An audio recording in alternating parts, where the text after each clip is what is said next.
In the summer of 2003, three friends were camping near the Grand Canyon. Mike Jones, a recent graduate from Virginia Tech, age of 23. Accompanying him were his older brother, Brad Jones, age 27, and their lifelong friend, Edward Davis, age 24. Mike had brought along his new video camera, a gift commemorating his academic achievement. Through this camera, we will be the last people to see these young men. As the clock neared 4 p.m. Mountain Standard Time, Mike, Edward, and Brad decided to embark on a hike before dinner. The group had been camping near the Grand Canyon and had just done a hike the previous day. However, they would soon learn that today would be different. Despite knowing many areas of the Grand Canyon were off limits to the public, their adventurous spirits propelled them to overcome the barbed wire fence that stood as a barrier between them and the uncharted depths. Edward, ever cautious, can be heard voicing his opinion about crossing over the barrier, apprehensive about the potential consequences of their trespassing. However, the allure of the unknown and the shared camaraderie pushed them forward.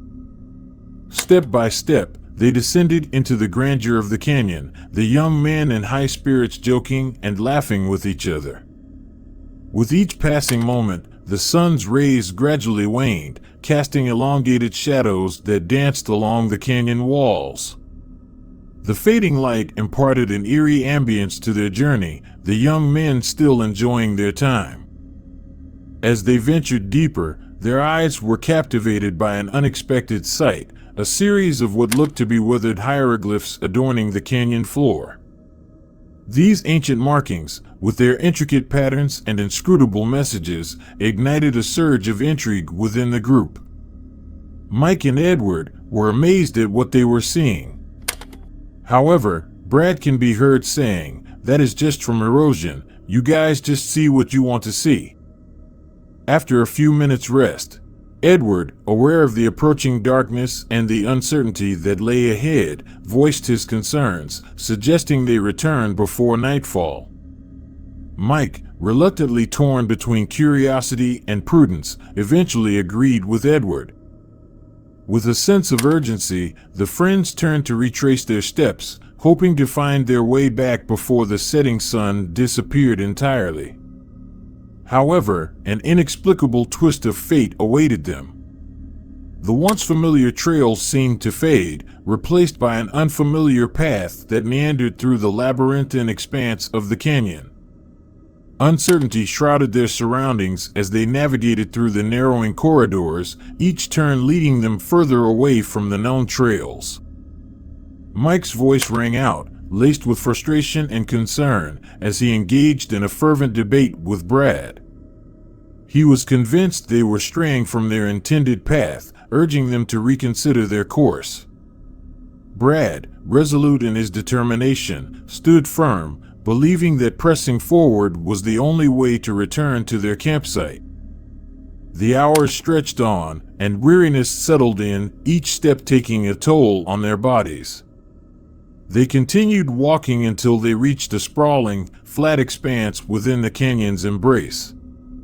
Deciding to take a break, they leaned against the imposing walls, their breaths labored, the boys wanting to see familiar trails. In the hushed silence, broken only by their exhausted exhales, a peculiar sight was noticed by Edward. Saying, "Look, someone is here. Maybe they can help us." Mike and Brad watched, their eyes fixed upon the light further down the canyon. The young men quickly stood up and ran over to the source of the light. Brad can be heard yelling, "Hello. Can you help us get out of here?" The group continues to move closer to the source of the light. However, to their surprise, the light suddenly disappears into a crevice in the canyon wall. With a shared sense of curiosity and trepidation, the group ventured into the mysterious cave. Brad's voice echoes, "Hello, can you guys help us?" No answer is returned though. As they delve deeper into the cave, the young men do find something, just not what they were hoping for. To their astonishment, the cave revealed more ancient hieroglyphs etched into its walls, the symbols appearing even more intricate and enigmatic than before, captivating their attention. Brad, finally succumbing to the evidence before him, acknowledges the significance of their discoveries, embracing the realization that they were on the precipice of something extraordinary. As Brad and Mike studied the mesmerizing hieroglyphs, a low-pitched hum can be heard reverberating through the cave.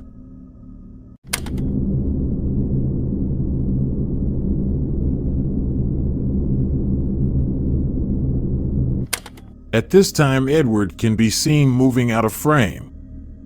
As Mike and Brad continue to examine the intricate hieroglyphs, they realize that Edward is nowhere to be seen.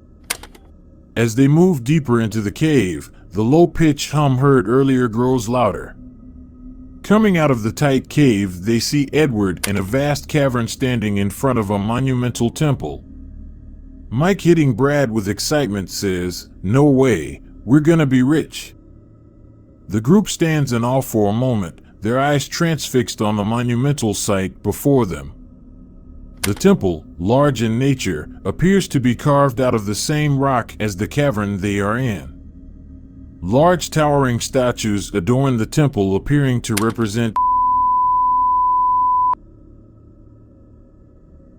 Edwards enters the temple, seeming uninterested in the monumental discovery the young man had come across. Mike yells, "Edward, wait up!" as Edward moves into the temple as if he doesn't hear him.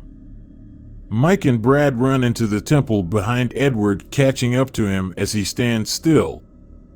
Edward's eyes fixed upon a radiant light suspended in midair, the intensity of the light pulsating in rhythm with the hum. A blinding flash suddenly erupts, enveloping them in a burst of light. Mike drops the camera, sending it tumbling to the ground. After the camera adjusts, Mike, Edward, and Brad are gone as if they vanished into thin air.